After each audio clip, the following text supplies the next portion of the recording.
Hi hello friends. శనగపిండితో శ్రమ లేకుండా, మినపప్పుతో అవసరం లేకుండా బియ్యపిండితో మడుగులైతే రెడీ చేశాను. ఎలా చేశానో చూద్దాం రండి. ఫస్ట్ అయితే వేడి నీళ్ళు అయితే బాగా వేడి చేసుకోవాలి, తుక్క తుక్క ఉడికేలాగా. వేడి నీళ్ళు అనేవి ఎంత హీట్ అయితే అంత మంచిగా వస్తాయి మడుగులు అనేవి.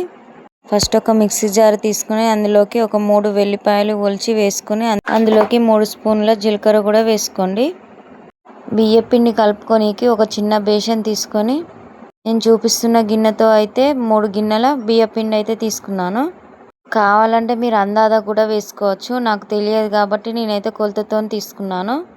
తీసుకున్న బియ్యపిండిలోకి ఓమ అయితే వేసుకోవాలి. ఓమ అనేది చాలా అంటే చాలా టేస్ట్ని ఇస్తుంది మడుగులకి. అందులోకి నువ్వులు కూడా తీసుకోవాలి, నువ్వులు కూడా చాలా టేస్ట్ని ఇస్తాయి.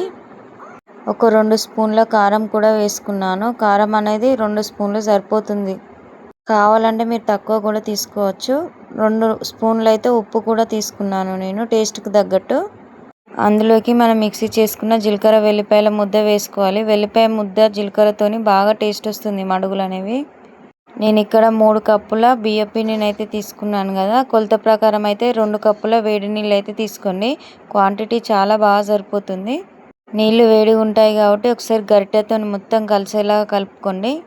మొత్తం కలిసాక వాటర్ చల్లారాక చేత్తో అయితే ఇలా మెత్తగా పిసికి పక్కకైతే పెట్టుకోండి. పిండి అనేది మనం ఎంత గట్టిగా పిసుకుంటే అంత మంచిగా పర్ఫెక్ట్గా వస్తాయి మడుగులు అనేవి. ఫస్ట్ స్టవ్ ఆన్ చేసుకొని స్టవ్ మీద ఒక ప్యాన్ పెట్టుకొని అందులోకి సరిపడా ఆయిల్ వేసుకొని బాగా హీట్ అవ్వనివ్వాలి. ఆయిల్ హీట్ అయ్యేలోపు మడుగుల పావులు అయితే తీసుకోవాలి. మనం వేడి చేసిన నీళ్ళు కొన్ని ఉంటాయి కదా, అవి మడుగుల పావులకు అప్లై చేసి పిండిని అందులో పెట్టి ఆయిల్లో వేయడమే. మంట అనేది మీడియం ఫ్లేమ్లో పెట్టి ఉడకనివ్వాలి. మడుగు అనేది ఎక్కువ పెడితే మాడిపోతుంది, టేస్ట్ కూడా చేంజ్ అవుతుంది. చూసారా ఎంత బాగా వచ్చిందో కదా. ఏం లేదండి, సింప్లీ అండ్ టేస్టీ రెసిపీ. మీ పిల్లలకు లంచ్ బాక్స్లో లేదా స్నాక్స్కి కూడా పెట్టొచ్చు. ట్రై చేసి చెప్పండి ఫ్రెండ్స్ ఎలా వచ్చాయో.